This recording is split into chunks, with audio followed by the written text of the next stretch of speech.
Waste bank سے انہوں نے انخلا کیا اسرائیلی فوجیوں نے. ان کی آبادی کے گرد 700 کلومیٹر سے زیادہ لمبی دیوار بنائی ہے. آپ جا کے گوگل پہ لکھیں سیپریشن وال ان ویسٹ بینک, آپ کو اس کی تصویریں مل جائیں گی. آپ اندازہ لگائیں کہ ایک آدمی آپ کے گھر پہ آ کے قبضہ کرتا ہے, قبضہ کرنے کے بعد آپ کو تھوڑا سا حصہ دیا, اور آپ ظاہر ایک ملک کے آئیں گے جائیں گے, کبھی آپ کو کسی جگہ کام پڑتا ہے, کبھی کسی جگہ کام پڑتا ہے, کبھی کسی دفتر جانا ہے, کبھی کسی سے ملنا ہے, کبھی کمپنی جانا ہے. ان کے گرد 700 کلومیٹر کی دیوار بنا دی. یہ وہ دیوار ہے 700 کلومیٹر کی دیوار, جب یہ عالمی عدالت انصاف میں چیلنج ہوئی کہ یہ دیوار بنانا, کسی بھی انسانی آبادی کو اس طرح محصور کرنا, یہ عالمی قوانین کی خلاف ورزی ہے. یہ عالمی قوانین کی خلاف ورزی ہے. عالمی عدالت انصاف میں 14 جج تھے جنہوں نے اس کیس کو سنا.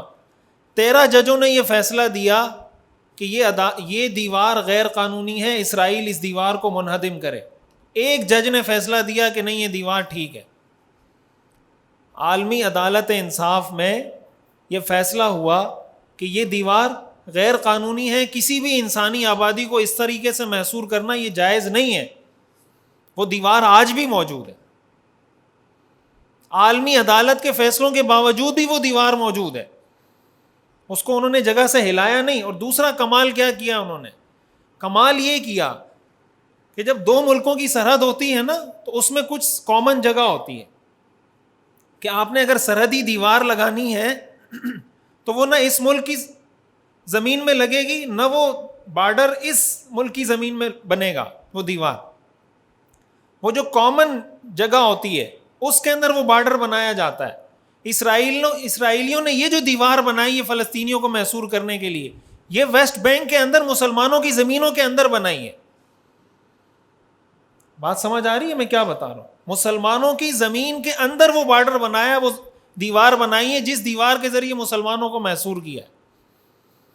اور غزہ کو انہوں نے جس طریقے سے محصور کیا ساری دنیا جانتی ہے.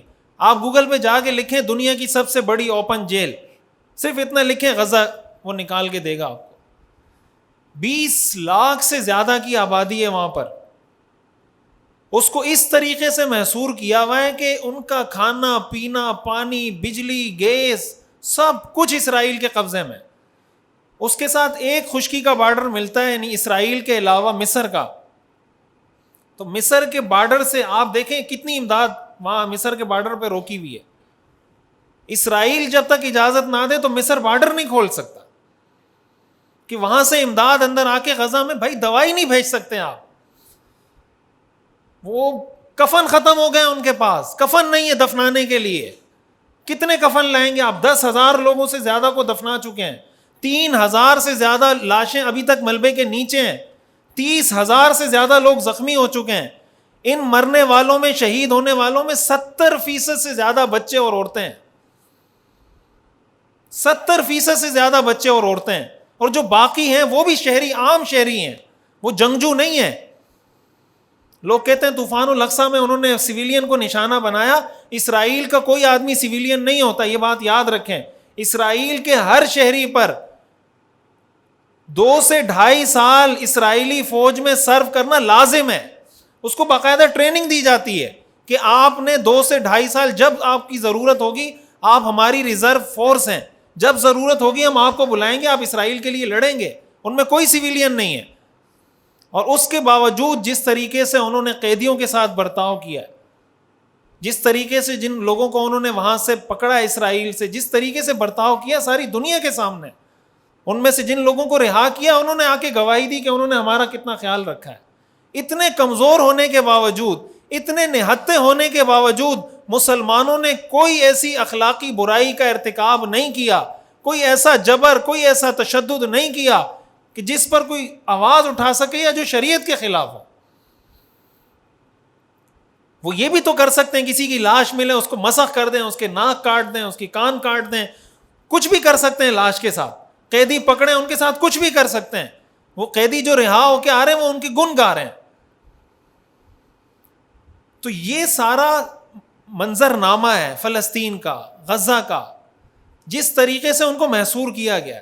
اب آپ مجھے بتائیں کہ ایک ایسی مقدس سرزمین جس پر مسلمانوں کی، جس کو اس طریقے سے آپ کسی کے حوالے کر دیں کہ یہ زمین میری طرف سے آپ کی ہو گئی، اور پھر وہ اپنے دفاع کے لیے جنگ کریں، اپنے دفاع کے لیے حملہ کریں، تو دفاع کرنے والے ہو گئے غلط، اور جس نے آ کے گھر پہ قبضہ کیا تھا وہ ہو گئے ٹھیک.